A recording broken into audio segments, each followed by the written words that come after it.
خلق الموت والحياة ليبلوكم أيكم أحسن عملا وهو العزيز الغفور.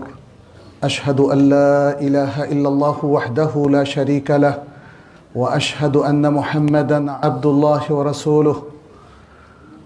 اللهم صل وسلم على نبينا محمد وعلى آله وأصحابه الطيبين الطاهرين ومالكم وشؤونكم وأقوالكم.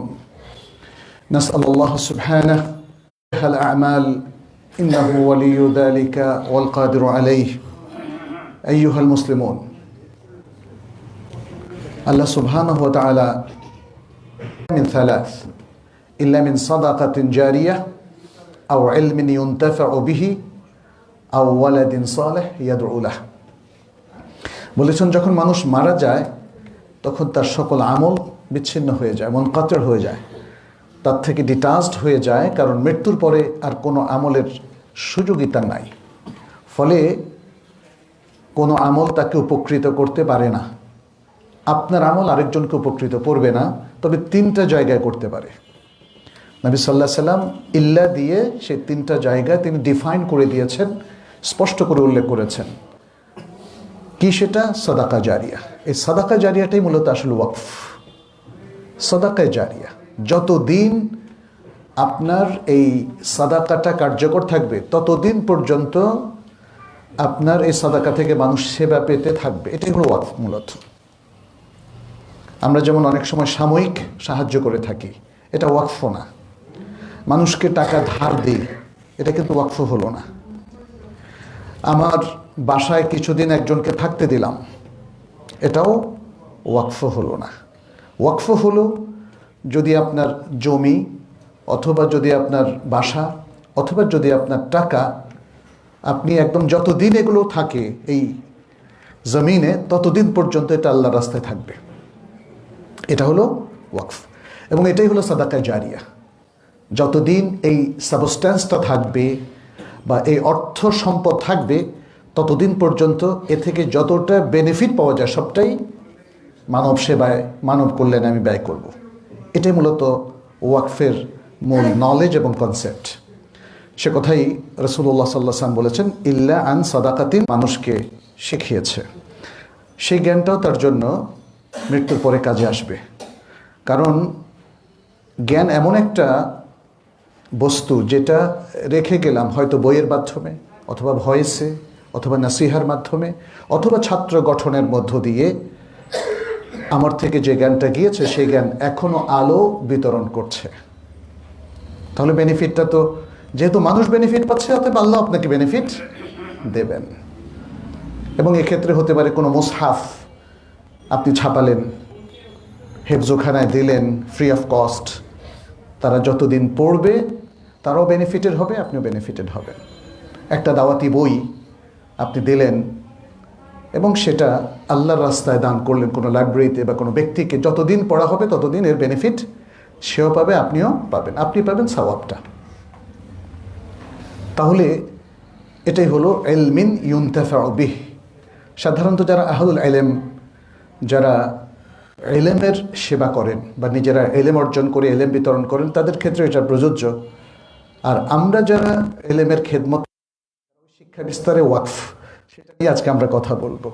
সেটা হচ্ছে আমরা আমাদের অর্থবিত্ত, আমাদের বিল্ডিং, আমাদের ঘর বাড়ি, অথবা আমরা নতুন একটা প্রকল্প বানিয়ে দেব যেখানে ইলমের চর্চা হবে, ইলমের কোর্স হবে, অথবা অর্থবিত্ত দিব যেটা দিয়ে স্কলার তৈরি হবে, যেটা দিয়ে হাফেজ তৈরি হবে, আলেম তৈরি হবে, অথবা যেটা দিয়ে সাধারণ মানুষকে ইলমের প্রচার প্রসারের জন্য যা করা দরকার আমরা আমাদের অর্থবিত্ত দিয়ে সে কাজটা করছি। আর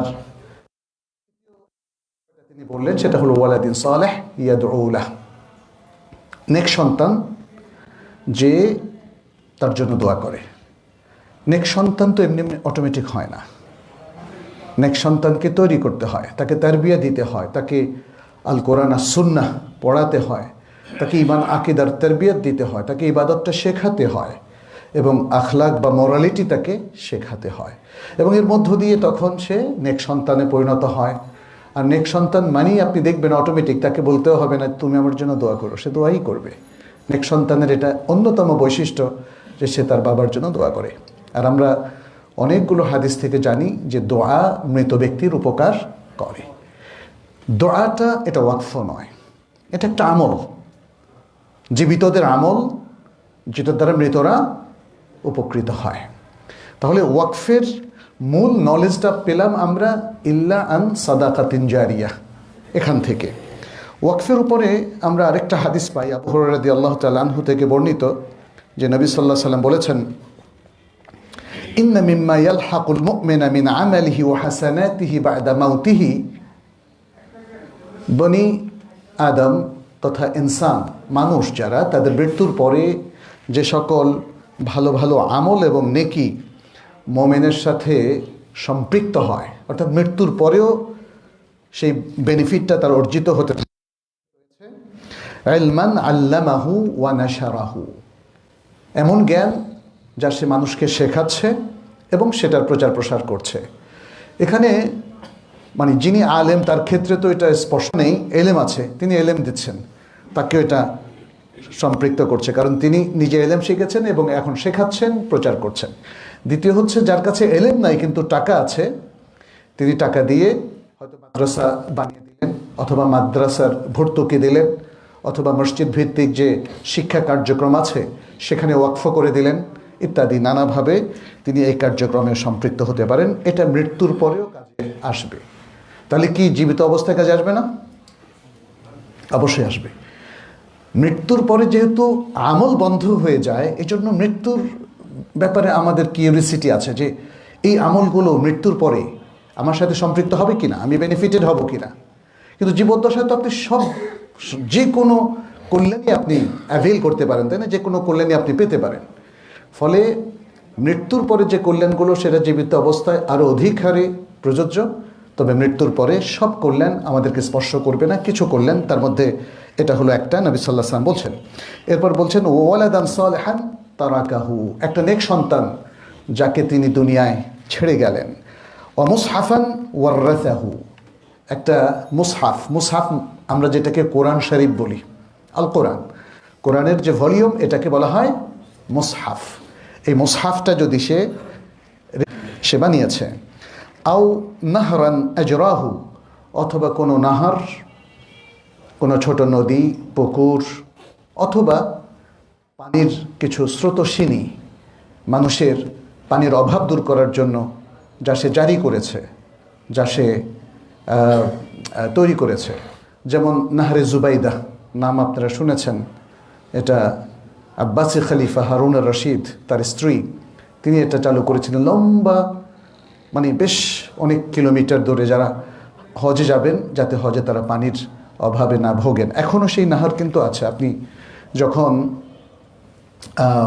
মুজদালিফা আরাফার পাশ দিয়ে যাবেন কিংবা মিনার পাশ দিয়ে যাবেন, তার কিছু স্মৃতি এখনও আছে, যদিও নাহারগুলো এখন আর জারি নাই। তো যাই হোক, এটা একটা উদাহরণ দিলাম। এরপর বলছেন আও সাদাকাতান আখরাজাহা মিন মালিহি ফি সিহহাতিহি ওয়া হায়াতিহি, অথবা এমন সাদাকা যা সে তার সুস্থ অবস্থায় এবং জীবন থাকাকালে সে আল্লাহর রাস্তায় বের করেছে, আল্লাহর রাস্তায় সে দান করেছে। নবী সাল্লাল্লাহু আলাইহি ওয়াসাল্লাম বলছেন তালহাকুহু মিন বা'দি মাউতিহি, তালহাকুহু মিন বা'দি মাউতিহি, তার মৃত্যুর পরে এগুলো কাজে আসবে, তার সাথে গিয়ে সম্পৃক্ত হবে। এই আমলগুলো সে করে নাই, কারণ মৃত্যুর পরে তো সে আমলগুলো নতুন করে করে নাই, কিন্তু মৃত্যুর পরে এই আমলগুলোর বেনিফিট জারি ছিল বলেই এটা হয়ে গেছে সাদাকা জারিয়া, এবং এই কারণেই এটা তার সাথে সম্পৃক্ত হতে থাকবে। নবী সাল্লাল্লাহু আলাইহি ওয়াসাল্লাম সেটি বললেন। এই হাদিসটি ইমাম ইবনু মাজাহ, ইবনু খুজাইমাহ শুদ্ধ বলেছেন হাদিসটা হলো মান আল্লামা ইলমান ফালাহু আজরু মান আমিলা বিহা, যে ব্যক্তি কাউকে কোনো কিছু শেখায়, আমরা বলেছি প্রচ্ছন্নভাবের মধ্যে আরেকটা অর্থ আছে, বা শেখানোর ব্যবস্থা করে। শেখানোর ব্যবস্থা টাকা দিয়েও হতে পারে, বা প্রতিষ্ঠানের মাধ্যমে হতে পারে, বা কিছু শিক্ষক নিয়োগের মাধ্যমে এটা হতে পারে। আমার এলেম নাই, টাকা আছে, আমি কিছু শিক্ষক নিয়োগ করলাম, তাদেরকে বললাম আপনি ফ্রি অফ কস্ট মানুষকে দিন শেখাবেন, কোরআন শেখাবেন, হাদিস শেখাবেন।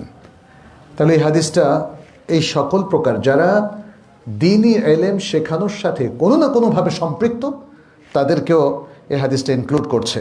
বলছেন কি, মান আল্লামা ইলমান ফালাহু আজরু মান আমিলা বিহা। তাহলে যে ব্যক্তি এই যে ইলমটা শেখালো, তাহলে তার জন্য, যে শেখালো তার জন্য এই ইলম দিয়ে যে আমল করবে তার সওয়াবটা। সুবহানাল্লাহ, এটা বিশাল। কিন্তু একটা বিশাল মাহফিলে যদি আমরা 10,000 লোককে একটা আমল শেখাই, 10,000 লোকে আমল করে, তাহলে যিনি শেখাবেন সবার সমপরিমাণ সওয়াব তার জন্য থাকবে। নবী সাল্লাল্লাহু আলাইহি ওয়াসাল্লাম সেটাই বললেন, ফালাহু আজরু মান আমিলা বিহা। বলছেন ওয়ালা ইয়ানকুসু মিন আজরিল আমিলি সেই। এবং যারা আমল করবে তাদের তো সওয়াব হবে, কিন্তু তাদের সওয়াবে কোনো কমতি ঘাটতি হবে না। ব্যাপারটা এমন হবে না যে আল্লাহ সুবহানাহু ওয়া তাআলা এই আমল যারা করছে তাদের থেকে নিয়ে কিছু জিনিস শেখালেন, তাকে দিয়ে দিলেন। বরং আমলদারদের আমলের পূর্ণ সওয়াব তারা পাবে, একটু ঘাটতি হবে না। অথবা উলামায়ে কেরাম তাদের অধিকাংশই কিন্তু পয়সা কড়ির দিক থেকে ততটা স্ট্রং নন। ফলে ব্যাপকভাবে ইলমকে জনগণের মধ্যে প্রচারিত এবং প্রসারিত করার ক্ষেত্রে একক জহুদ বা প্রচেষ্টা যথেষ্ট নয়। এটাকে নানাভাবে কাজে লাগানোর জন্য যেমন গবেষণা হওয়া উচিত, ঠিক তেমনি বিভিন্ন প্রতিষ্ঠানও এগিয়ে আসতে হবে, যাতে স্কলারদের মাধ্যমে, ওলামায়ে কেরামের মাধ্যমে, বা যারা কোরআনের শিক্ষক হাফিজুল কোরআন তাদের মাধ্যমে দ্বীনকে ব্যাপকভাবে শেখানো যায়। বাস্তবতা হলো যে আমরা দেখছি লক্ষ লক্ষ হাফেজ অথবা আলেমে দ্বীন তারা সুযোগের অভাবে মানুষের কাছে ব্যাপকভাবে শেখাতে পারছেন না। শেখাতে পারছেন খুব ছোট্ট আকারে, তার নিজের লোকালয়, তিনি হয়তো এক জায়গায় বসে আছেন, সেখানে শেখাচ্ছেন। এটা তো মানে খুব ছোট্ট হয়ে গেল। কিন্তু যদি আমরা তাকে কিছু পৃষ্ঠপোষকতা দিতে পারতাম, বা আমরা কিছু ম্যানেজারিয়াল সাপোর্ট তাকে দিতে পারতাম, অথবা বিশেষ কিছু শিক্ষা প্রতিষ্ঠান গড়ে তুলতে পারতাম যেখানে তাকে আমরা কাজে লাগাতে পারি, বা তার মতো আরও অসংখ্য ওলামায়ে কেরামকে কাজে লাগাতে পারি, তাহলে তাদের মাধ্যমে দিন শেখানো অনেক সহজ হতো। আপনাদের কাছে তো ছোট্ট এক্সাম্পল এখানে আছে, তাই না? মসজিদ সিদ্দিক, এর একটা ছোট্ট মসজিদ ছিল, তারপরে আজকে একই জায়গার উপরে একটা বড় মসজিদে পরিণত হলো, আলহামদুলিল্লাহ। এবং এর মাধ্যমে এখন অনেকগুলো কোর্স চালু করা হলো, এর মাধ্যমে একটা ছোট্ট মাদ্রাসাও চালু হলো, ছেলেদের জন্য মেয়েদের জন্য আলাদা। এর মাধ্যমে তাহফিজুল কোরআনও চালু হলো, এবং এর মাধ্যমে দেলং কোর্সগুলো চালু হলো। তাহলে এটা প্রাতিষ্ঠানিকভাবে সম্ভব। এটা একক ব্যক্তি আসলে আগে কখনো এই এলাকায় করেন নাই, করেছেন? অথবা কোনো আলেম এককভাবে এসে তিনি মাত্র আলেমদের উপর সব দায়িত্ব চাপিয়ে দিলে দেশ কিন্তু উন্নত হবে না। আমাদের সকল মুসলিমদেরকে এগিয়ে আসতে হবে। আপনি দেখুন ইতিহাসে আমাদের মুসলিমরা কিন্তু এগিয়ে এসেছিলেন। আমরা ইতিহাসের পাতা যদি উল্টাই তাহলে ওয়াকফের যে গৌরবোজ্জ্বল অধ্যায়, এটা কিন্তু আমাদের সামনে চলে আসে।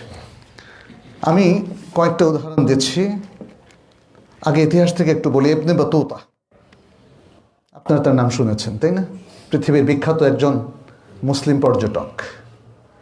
তিনি পৃথিবীর বহু দেশ ভ্রমণ করেছেন, এবং তিনি যখন বেলাদুস-শাম এবং ইরাক, অর্থাৎ মধ্যপ্রাচ্য যেটাকে আমরা বলি, সিরিয়া এবং ইরাক ভ্রমণ করছিলেন, তখন তিনি উল্লেখ করছেন যে সেখানে অনেক মাদ্রাসা, যেগুলো মাধ্যমিক পর্যায়ে, তারপরে প্রাথমিক পর্যায়ে, ইভেন অনেক বিশ্ববিদ্যালয়, সেগুলো পরিচালিত হতো ওয়াকফের ভিত্তিতে, ওয়াকফের সম্পত্তির ভিত্তিতে।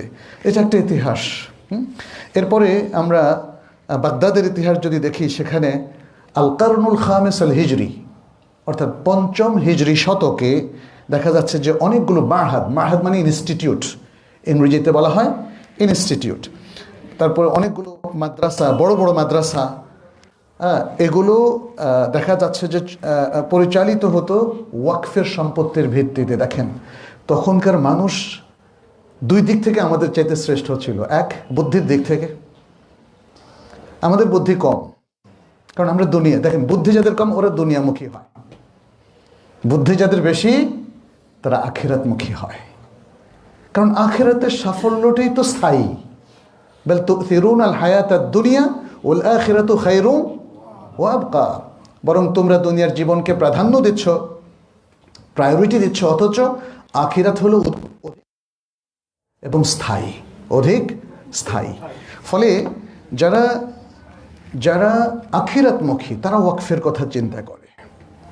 তারা চিন্তা করে আমার সম্পত্তির জন্য থেকে যতটুকু যথেষ্ট হবে পরিবারের জন্য রাখবো, আর হিউজ পরিমাণ সম্পত্তি আমি ওয়াকফ করব মুসলিমদের জনস্বার্থে, মুসলিমদের জ্ঞান বিস্তারে, মুসলিমদের সেবার জন্য। আজকে দেখেন বাংলাদেশে কত মানুষ কঠিন অবস্থায় আছে। ওয়াকফটার কথা আমাদের প্রায় সবাই ভুলে গেছে, কিন্তু খেয়াল করেন এই ঢাকা শহরের আশেপাশে হাজার হাজার বস্তি, কখনো ভেবেছেন ওদের কথা? ওদের কি হবে? ওদের উন্নয়ন নিয়ে আমরা কেন ভাবছি না? যারা রিক্সাওয়ালা, যারা ঠেলাগাড়ি চালায়, যারা দিনমজুর কুলি হিসাবে কাজ করে, ওদের জন্য কি কেউ কোনো কিছু ওয়াকফ রেখেছে? একটু খেয়াল করে দেখেন তো। ওরা কি শুধু রেগুলার প্রসেসেই যদি ওদের মধ্যে কেউ পড়ালেখা করে বড় হয়, এই একটাই প্রসেস থাকবে? কিন্তু আমাদের আগের যুগের ওলামায়ে কেরাম এবং মুসলিমরা আমাদের মতো এতটা অসতর্ক অসচেতন ছিলেন না। তারা প্রচুর ওয়াকফ করেছেন। যেমন দেখেন এখানে যেটা আমরা বললাম, বাগদাদে 1258 ইংরেজি সালে এবং 656 হিজরি সালে মোগলদের কাছে বাগদাদের পতন হওয়ার আগ পর্যন্ত বাগদাদে এই ওয়াকফ বেড়েই চলছিল, বাড়তে বাড়তে প্রচুর ওয়াকফের মাধ্যমে সেখানকার শিক্ষা কার্যক্রম অধিকাংশই পরিচালিত হতো ওয়াকফের পয়সায়। ওয়াকফ দান দাক্ষিণা না, কিন্তু এটা হচ্ছে আমি আল্লাহর রাস্তায় দিলাম এবং সেটার থেকে একটা বড় ফান্ড হয়ে গেল, সেই ফান্ড দিয়ে ইউনিভার্সিটি পর্যন্ত চালানো যায়। তার উদাহরণও আছে। ইউনিভার্সিটি চালানো যায়, এটা আধুনিককালেও আপনি দেখবেন মালয়েশিয়াতে ইমাম বুখারী ইন্টারন্যাশনাল ইউনিভার্সিটি পুরোটা ওয়াকফ, পুরোটাই ওয়াকফ সম্পত্তির উপর। আপনার ওয়েবসাইটে গেলে দেখতে পাবেন। স্কলারশিপ, পড়াশোনা, বাংলাদেশেও বেশ কিছু স্কলারশিপ দেওয়া হয়। তাহলে একটা ইউনিভার্সিটি ওয়াকফ দিয়ে চলতে পারে, একটা মাদ্রাসা চলতে পারে, একটা ইসলামিক প্রতিষ্ঠান চলতে পারে, এবং একটা মসজিদেও ওয়াকফ ফান্ড তৈরি হতে পারে। সেটা নিয়ে আমরা একটু পরে কথা বলি। আন-নুআইমি তিনি তার একটা বিখ্যাত গ্রন্থ আছে আদ-দারিস ফি তারিখ আল মাদারিস, আদ-দারিস ফি তারিখ আল মাদারিস, মাদ্রাসার ইতিহাস নিয়ে তিনি লিখেছেন, মুসলিম বিশ্বের মাদ্রাসার ইতিহাস নিয়ে তিনি লিখেছেন। তিনি বলেছেন যে এখানে দামেস্কে 588 মসজিদ ওয়াকফের টাকায় পরিচালিত হতো। ওয়াকফ আর জাকাত এক না, বি কেয়ারফুল। ওয়াকফ হলো আমরা যে ডোনেশনটা আল্লাহর রাস্তায় স্থায়ীভাবে দিয়ে দিই, এটা হলো ওয়াকফ। এবং এটা যে কারোর জন্য হতে পারে, ধনী গরিব সবার জন্য এই ওয়াকফ থেকে ব্যয় হতে কোনো অসুবিধা নেই। তাহলে নুআইমি বলছেন দামেস্কে, শুধু দামেস্ক শহরে 588টা মসজিদ এটা ওয়াকফের ভিত্তিতে, ওয়াকফের সম্পত্তি থেকে পরিচালিত হতো। এর মধ্যে ইমাম মুয়াজ্জিনের বেতন দেওয়া হতো ওয়াকফ থেকে। এবং হলব, এটা আরেকটা শহর দামেস্কের মধ্যে, হলব। সেই হলব শহরে আমির সালাহুদ্দিন তিনি আল মাদ্রাসা আস-সালাহিয়া এটাকে ওয়াকফ করেছেন। আচ্ছা, মক্কা মুকাররমায় কিন্তু ওয়াকফের ইতিহাস অনেক প্রাচীন। সেই নবী সাল্লাল্লাহু আলাইহি সাল্লাম থেকে আরম্ভ করে আজ পর্যন্ত প্রচুর ওয়াকফ এস্টেট কিন্তু মক্কায় আছে। এখানে অনেকগুলো মাদ্রাসা এবং বিভিন্ন সময়, যেমন বিভিন্ন খেলাফতে, উমাইয়া খেলাফত, আব্বাসিয়া কিংবা ওসমানিয়া খেলাফত, বিভিন্ন সময় ওলামায়ে কেরাম কিংবা সম্পদশালী মুসলিম তারা অনেকগুলো মাদ্রাসা ওয়াকফ করেছেন। এর মধ্যে একটা হলো আল মাদ্রাসাতুল আরসুফি। এটা আবদুল্লাহ আরসুফি তিনি এটাকে প্রতিষ্ঠা করেছেন 571 হিজরি সালে। এরপরে মাদ্রাসাতুল জঞ্জাবিলি, এটা হলো 583 হিজরি সালে আল আমির ফখরুদ্দিন জঞ্জাবিলি তিনি এটাকে প্রতিষ্ঠা করেছেন। জঞ্জাবিল হচ্ছে দিমাশকের একটা শহর বা জনপদ, সেখানকার অধিবাসী ছিলেন তিনি। এরপরে আল মনসুর গিয়াসউদ্দিন তিনি আল মাদ্রাসা আল গিয়াসিয়া প্রতিষ্ঠা করলেন সালে 813 হিজরি সালে সুলতান কাইতুবায় তিনি একটা বড় মাদ্রাসা প্রতিষ্ঠা করলেন 884 সালে, এবং এখান থেকে তিনি প্রচুর ওয়াকফ সম্পদ ওয়াকফ করে দিলেন যাতে মাদ্রাসা দীর্ঘদিন ধরে সুন্দরভাবে চলতে পারে। 927 হিজরি সালে সুলতান সুলাইমান আল কানুনি তিনি একটা মাদ্রাসা প্রতিষ্ঠা করেছেন যাতে সেখানে ইসলামের যে বিভিন্ন ফিকহি মাযহাবগুলো আছে সেখানের উপর পড়াশোনা করা যায়। এরপর আমরা সালাউদ্দিন আইয়ুবীকে দেখি। সুলতান সালাউদ্দিন আইয়ুবী তিনিও অনেক ওয়াকফের ব্যবস্থা করেছেন, অনেক ওয়াকফ মাদ্রাসা তিনি ওপেন করেছেন। আধুনিক যুগে আমরা ওয়াকফুল হারামাইন দেখি। ওয়াকফুল হারামাইন বিলিয়ন বিলিয়ন ডলার এই ওয়াকফের সম্পত্তির পরিমাণ যদি আমরা বলি, হ্যাঁ, সেই সম্পত্তিগুলো কোথায় খরচ করা হয়? যে খাতগুলো নির্ধারণ করা হয়েছে সেখানে। তার মানে হচ্ছে ওয়াকফের যে কনসেপ্ট আপনারা দেখতে পাচ্ছেন, এটা ইটস হিউজ, এবং এটা দিয়ে একটা দেশও চালানো যায়, একটা জনপদ চালানো যায়, বিশাল বিশাল প্রতিষ্ঠান চালানো যায়। তো যেহেতু ওয়াকফটা হচ্ছে ইনফাক ফি সাবিলিল্লাহ, আল্লাহর পথে ব্যয়, তাহলে আজকে আমরা যে বাংলাদেশের মুসলিমরা আছি আমরা কিন্তু ওয়াকফ ভিত্তিক নানা ধরনের কার্যক্রম নিতে পারি। যখনই আমরা দেখব যে বাণিজ্যিকভাবে সফল হচ্ছে না, বাণিজ্যিকভাবে সফল হওয়া কঠিন, আসলে অনেক চ্যালেঞ্জ, তো প্রফিট বের করে নিয়ে আসতে হবে। এই প্রফিট বের করে নিয়ে আসার চিন্তা আমাদের ইসলামী প্রতিষ্ঠানগুলোর 12টা বাজাচ্ছে। আপনাদেরকে আমি বলি, মাদ্রাসা বলেন, মসজিদ বলেন, কিংবা ইসলামী বাণিজ্যিক প্রতিষ্ঠান বলেন, হালাল বিনোদন বলেন, হালাল ট্যুরিজম বলেন, ইভেন ইসলামিক ব্যাংকিং বলেন, এগুলো ভয়ঙ্কর চ্যালেঞ্জের মুখে। বিকজ এই প্রতিষ্ঠানগুলো মনে করে যে তাদের সাস্টেনেবিলিটির জন্য তাদের প্রফিট মেক করতে হবে, আর এই প্রফিট মেক করতে গিয়ে কিন্তু ভায়োলেশনগুলো হয়। ওয়াকফের মধ্যে তো সেই চিন্তাটা থাকবে না। ইটস নট প্রফিট মেকিং, এটা জনগণের টাকা দিয়ে, সম্পদ দিয়ে চলবে। ফলে যে কোনো ডেফিসিট আমরা সবার কাছ থেকে আহ্বান করব, আপনারা এখানে আপনাদের ওয়াকফের ফান্ড এখানে বৃদ্ধি করুন, আমরা আল্লাহর রাস্তায় ব্যয় করব। ফলে এখানে তো প্রফিট লসের কোনো জিনিস নাই। যখনই কোনো ডেফিসিট থাকবে তখনই কেউ না কেউ ধনবানদের মধ্যে কেউ এগিয়ে আসবেন, কিংবা বিত্তবান নন এমন কেউ কিন্তু ওয়াকফে টাকা দিতে পারেন। এই যে সিদ্দিক মসজিদে যদি 5 টাকা দেওয়া হয়, এটা কি কর্তৃপক্ষ নেবেন না?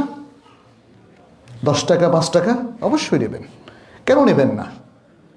একজন মানুষের সম্পদ কম বলে আপনি কি অবজ্ঞা করবেন? না, প্রত্যেককে আমাদের সুযোগ দিতে হবে। ফলে দেখা যাচ্ছে যে ওয়াকফের যে ফান্ডটা সবাই মিলে তৈরি করছেন, এটা স্ট্রং একটা ফান্ডে পরিণত হয়, এবং এর মাধ্যমে আপনি যদি একটা ভালো মাদ্রাসা তৈরি করতে চান, সে মাদ্রাসা খুব ভালো মতো চলবে, ভালো বেতন দিতে তার কোনো সমস্যা হবে না। বাট আমাদের ওয়াকফের কনসেপ্টটা বাংলাদেশে স্ট্রং হয় নাই। এবং দেখেন, ওয়াকফের উপর আমরা কোনো সেমিনারও করি নাই। আপনাদের উদ্দেশ্যে আমি এই প্রথম আলোচনা করছি, আর সিদ্দিকে এই প্রথম ওয়াকফ নিয়ে আলোচনা করছি। তাহলে ওয়াকফের ফান্ডটা আসলে আমরা যত গরিবই হই না কেন, দরিদ্র, আমরা কিন্তু এটাকে স্ট্রং করতে পারি। কিভাবে করতে পারি এটা নিয়ে চিন্তা গবেষণা হতে পারে। তাহলে ওয়াকফের মাধ্যমে আপনি কোয়ালিটি টিচার পাচ্ছেন, একটা ইসলামিক প্রতিষ্ঠানের কথা বলছি। মসজিদের মধ্যে কোয়ালিটি ইমাম পাচ্ছেন, কোয়ালিটি মুয়াজ্জিন পাচ্ছেন, খতিব পাচ্ছেন। এর মধ্য দিয়ে আপনার মান কিন্তু বাড়বে। ফলে ওয়াকফের মধ্য দিয়ে আমরা অনেক দূর আগাতে পারি। এখানে আমি সৌদি আরবে যেহেতু ছিলাম, সেখানেও দেখেছি রিসার্চ না থাকার কারণে ওয়াকফগুলো নিয়ে কিন্তু সব জায়গায় দ্বন্দ্ব। কায়েমি স্বার্থবাদীরা ওয়াকফ সম্পত্তি দখল করে আছে। সুবহানাল্লাহ, আল্লাহ তাআলা তো ওয়াকফ সম্পত্তি নিয়ে ঝগড়া করার জন্য আপনাদেরকে ওয়াকফের বিধান দেন নাই। ওয়াকফের বিধান দিয়েছেন ওয়াকফের মাধ্যমে মুসলিম উম্মার উন্নয়নের জন্য, শিক্ষা বিস্তারের জন্যে, একাডেমিক এক্সেলেন্সি আনয়নের জন্যে, রিসার্চের জন্যে, কর্তৃপক্ষের জন্য না। এখানে একটা একাডেমিক ওয়াকফ ফান্ড করা হোক, এবং সেটা 20 থেকে 50 লাখ টাকা পর্যন্ত হলে ভালো হয়। আমরা প্রত্যেকেই দেবো, আমিও দেবো, দিয়ে এই ফান্ডটা তৈরি করেন। তাহলে আমার বিশ্বাস যে এখানকার একাডেমিক কোর্সগুলো, এডুকেশন এবং মাদ্রাসা অত্যন্ত চমৎকারভাবে চলবে। পাশাপাশি ওয়াকফের মাধ্যমে, কিন্তু আমাদের কী হলো, আমরা দেখি যে সব টাকা কামাই করে খেয়ে ফেলি। ওয়াকফ দিয়ে আমরা ভালো কোনো এক্সাম্পল এখনও তৈরি করতে পারিনি। আমি আপনাদেরকে বলবো যে ওয়াকফের মাধ্যমে তাহলে লাইব্রেরি করা, ওয়াকফের মাধ্যমে অ্যাপসও হতে পারে, ইসলামিক অ্যাপসও দেখিনি আল্লাহর কথা স্মরণ করার জন্য কেউ বলেছেন। আমি আশা করব আপনাদের মধ্যে কেউ না কেউ উদ্যোক্তা হয়ে আসবেন